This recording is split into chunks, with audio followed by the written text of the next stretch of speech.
Hello guys, welcome back to my channel ঝাল kitchen. আজকে আমি তোমাদের জন্য একটি রেসিপি নিয়ে এসেছি।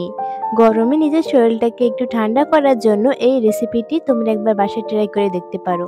আজকের রেসিপিটি হলো বেলের শরবত।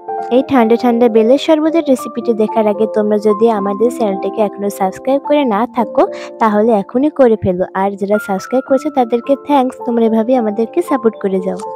এই যে দেখো, আমরা আমাদের বেল গাছের কাছে চলে এসেছি। কত সুন্দর বেল হয়েছে আমাদের গাছে। এই বেল পেড়ে নিয়েছি। দেখো মাটিতে কত বেল পড়ে আছে। আজকে এই বেলগুলো দিয়েই বেলের শরবতের রেসিপিটি আমি তৈরি করব। আমি একটি ঝুড়ি নিয়ে এসেছি। ঝুড়িতে করে সব বেলগুলো কুড়িয়ে নিচ্ছি। তারপর পানি দিয়ে ভালোভাবে বেলগুলো ধুয়ে নিচ্ছি। এগুলো মাটিতে পড়েছিল, তাই ভালোভাবে পরিষ্কার করে নিতে হবে। এই যে আমি পরিষ্কার করে রেখে দিয়েছি। বেলগুলো কিন্তু অনেক পেকেও গেছে। পাকা বেল দিয়ে আজকে রেসিপিটি তৈরি করব। এখানে দেখো আমি বরফ এনে রেখেছি আর চিনি। অল্প কিছু উপকরণেই আজকে বেলের শরবত রেসিপি তৈরি করব। এই যে আমি প্রথমে একটি বেল নিয়েছি।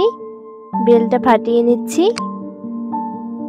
একটা চাকুর সাহায্যে বেলটা ফাটিয়ে নিয়েছি। দেখো ভিতরটা কত সুন্দরভাবে পেকে গেছে।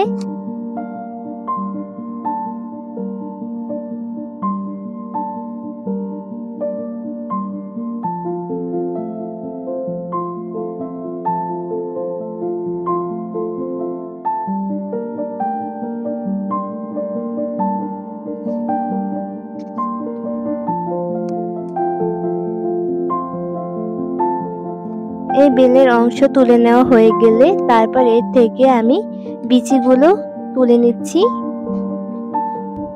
দেখো কিভাবে আমি বিচিটা বের করে নিব। প্রথমে আমি এই বেলের মধ্যে পানি দিয়ে দিচ্ছি। তারপর এর থেকে প্রথমে গুলে নিব। তারপর এর থেকে বিচিটা উপরে ভেসে উঠবে। তারপর আমি বিচিটা তুলে নিব। দেখো আরো কতটা পানি অ্যাড করে নিয়েছি। আমি কিন্তু আজকে কোনো মিক্সার ব্লেন্ডার ছাড়াই এই রেসিপিটি তৈরি করে নেব।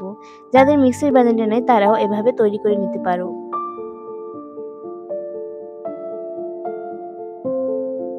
দেখো যত আঁশ আছে তারপর বিচি আছে সব এভাবে আমি তুলে নিয়েছি। তোমরা এখানে একটা ছাঁকনিও ব্যবহার করে নিতে পারো। এই যে দেখো বেলের শরবতটা কিন্তু রেডি, কিন্তু এখানে কিছু উপকরণ অ্যাড করে নিব। দিয়ে দিচ্ছি পরিমাণ মতো চিনি। তোমরা যদি মিষ্টির পরিমাণটা একটু বাড়িয়ে নিতে চাও তাহলে চিনির পরিমাণটা একটু বাড়িয়ে দিতে পারো। দেখো হাত দিয়ে আমি ভালোভাবে এটা গুলে নিয়েছি। এটা কিন্তু আমার রেডি হয়ে গেছে। আর এখন দুটি গ্লাস নিয়েছি। গ্লাসের মধ্যে আমি বেলের শরবতটি ঢেলে নিচ্ছি।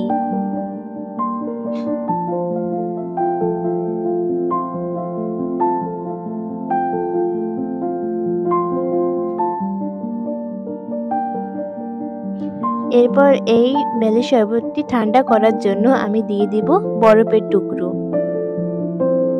তাহলে আজকের এই ঠান্ডা ঠান্ডা বেলের শরবত রেসিপিটি তোমাদের কাছে কেমন লেগেছে জানিও। আমার কাছে কিন্তু দারুণ লেগেছে। তোমরা চাইলে এটা বাসায় একবার ট্রাই করে দেখতে পারো।